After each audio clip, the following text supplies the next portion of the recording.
اگر حالات ٹھیک تھے تو ہمارے ڈی ایس پی اس کو گولی کیسی لگی تھی؟ پورے سوات کے لوگوں کو پتا ہے کہ گولی کیسے لگی تھی۔ پھر دوسرا سوال یہ ہے کہ آپ کا میجر اور کیپٹن بھی تو ان کی حراست میں تھا، ان کی ویڈیو بھی منظر عام پہ آئی تھی، تو کیا یہ مذاق تھا؟ کیا یہ پروپیگنڈا تھا؟ وہاں پہ جو لوگوں کو تاوان کے فون آتے ہیں، جو کالز آتے ہیں، کیا یہ مذاق تھا؟ آپ نے کس طرح کہہ دیا کہ یہ تو پروپیگنڈا ہو رہا ہے؟ کوئی پروپیگنڈا نہیں ہو رہا۔ اور اس کے ساتھ ساتھ میں یہ بھی سوال کروں، اور میں آپ کو کل کی بات کر دوں آج، کہ اگر غداری کے فتوے لگاتے ہیں، کوئی غداری کے فتوے لگاتے ہیں، وہ بھی سن لیجئے کہ 7,000 سیکیورٹی فورس کے جوان جو شہید ہوئے ہیں وہ بھی میرے اپنے ہیں، میرے ملک کے امن کی خاطر وہ شہید ہوئے ہیں، لیکن 80,000 جو آپ کے پاکستانیوں نے قربانی دی ہے وہ بھی ہم لوگوں نے دی ہے۔ ہم نے بھی اس پاکستان کے امن کی خاطر اپنے گھروں کی قربانی دی ہے، اپنے اپنوں کی قربانی دی ہے۔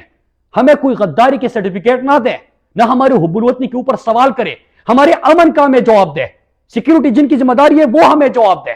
سڑک پہ باڑ لگا تھا، اس کے باوجود لوگ کیسے آتے ہیں، ہمیں اس بات کا جواب دے۔ ملک میرا ہے، لوگ میرے مریں گے، دہشت گردی کا شکار میں ہوں گا، میں نے ترقی دی ہے، خوشحالی دی ہے، امن دیا اپنے لوگوں کو۔ ہم نے وہاں پہ اپنے ہاتھوں سے اپنا سوات اور اپنا ملاکن بنایا ہے، ہم نے خیبر پختونخوا میں عرصے بعد امن دیکھا ہے، ہم نے اپنے ہاتھوں سے بنائے، ہم وہ تباہ ہونے نہیں دے سکتے۔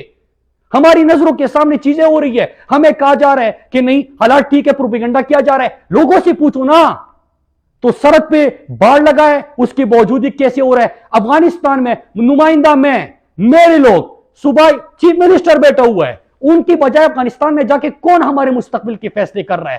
کس طرح ریجیم چینج کے بعد ہمارے خون کا پھر سے سودا ہونے جا رہے ہیں؟ یہ نہ کرے، اس کا جواب دے قوم کو۔ اور میں یہاں پہ 2-3 سوالات کرتا ہوں، اپنے پاکستانی قوم سے بھی اپیل کرتا ہوں، اور اس کے ساتھ میں میڈیا سے اپیل کرتا ہوں۔ میرے میڈیا کے دوستوں، میں لوکل صحافیوں کو تو داد دیتا ہوں کہ وہ ہمارے ساتھ کھڑے رہے اس ایشو کے اوپر، لیکن جو مین سٹریم میڈیا ہے، یاد رکھیے گا، خبر صرف یہ نہیں ہوتی کہ بم دھماکہ ہوا اور 50 مرے اور اس کے اوپر آپ کو ٹی آر پی مل جائے۔ خبر صرف یہ کام نہیں ہوتا کہ اتنے لوگوں کو اغوا کیا گیا، اتنا بھتہ مانگا گیا۔ ہم نے پہلے سے اس ایشو کے اوپر بات کر رہے ہیں، ہم اپنی آنکھوں کے سامنے دیکھ رہے ہیں کہ ہمارے مستقبل کے سودے ہو رہے ہیں، ہمارے بچوں کو اور ہمارے مستقبل کو اور ہمارے امن کو ایک دفعہ پھر جنگ میں دھکیلا جا رہا ہے، لیکن آپ سب خاموش ہیں۔ آپ بھی ہمارے مجرم ہیں، پاکستان کا میڈیا بھی ہمارا مجرم ہے۔ انہوں نے ہمارا ساتھ نہیں دیا، یہ کڑے نہیں ہوئے، انہوں نے سوال نہیں پوچھا۔ اور میں باقی پاکستان سے کہتا ہوں، میں اپنے سندھ، بلوچستان، پنجاب اور اسلام آباد کے لوگوں سے کہتا ہوں کہ اگر آگ لگے گی سوات میں، در میں، باجوڑ میں، وزیرستان میں، اس کی تپش آپ بھی محسوس کرو گے۔ یہ جس طرح آغاز ہوا تھا جب پہلا آپریشن کیا گیا تھا 2004 میں وزیرستان میں، سلسلہ وزیرستان میں نہیں رکا تھا، پورے خیبر پختونخوا میں، پورے فاٹا میں، اور پھر اسلام آباد میں بھی دھماکے ہوئے، لاہور میں جو واگا بارڈر پہ بھی دھماکہ ہوا، کراچی میں دھماکے ہوئے، کوئٹہ میں دھماکے ہوئے، پورے پاکستان سے ہمارے اپنوں کے جنازے اٹھے۔ خدا کے لیے اس آگ کو روکے، خدا کے لیے لوگوں کے مستقبل کے فیصلے کرتے وقت ان کو اعتماد میں لے، لوگوں کی زندگیوں سے مت کہہ لے۔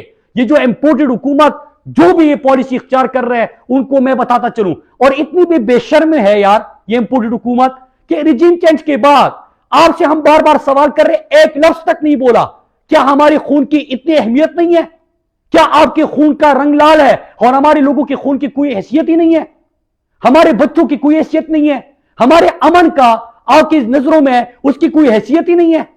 میرے پاکستانیوں، آج میں نے آپ کے سامنے چیزیں رکھی، ہمیں بتایا جائے کہ ہمارے خطے میں کون سا نئی گیم کھیلی جا رہی ہے۔ نمبر 1، نمبر 2، سرحد کس کی ذمہ داری ہے سیکیورٹی دینے کی؟ باڑ لگانے کے بعد وہاں پہ لوگوں کی نقل و حرکت کیسے ہو رہی ہے؟ ہمارے علاقوں میں جب یہ سرگرمیاں ہو رئی ہے، ہم سوال اٹھا رہے ہیں تو ہمیں ٹی وی پہ آ کے ایک بیان دلا کے یہ کیوں کہا جا رہا ہے کہ پروپیگنڈا ہو رہا ہے؟ اور اگر پروپیگنڈا تھا تو ہمارے سیکیورٹی فورس کے میجر اور کیپٹن کو بھی تو انہوں نے اس کی ویڈیو ریلیز کر دی تھی۔ پھر اس کے بعد میرا ایک اور سوال ہے کہ افغانستان میں جو کمٹمنٹس ہو رہی ہے، مستقبل میرا، گھر میرا، زندگی میری، آگ میرے گھر میں لگے گی، لیکن وہ اس کے اوپر ہمیں پتہ ہی نہیں ہے۔ پھر 5ویں چیز کہ اس خطے میں مفادات، کون سے مفادات کی تکمیل کے لیے تمام چیزیں ہو رہی ہے؟ خدا کے لیے اس کو سیریس لے۔ اور آخر میں ایک دفعہ پھر کہہ دوں اپنی قوم سے، اب میں پوری پاکستانی قوم سے کہتا ہوں، خدا کے لیے اٹھے، بات کرے یار، بات کرے۔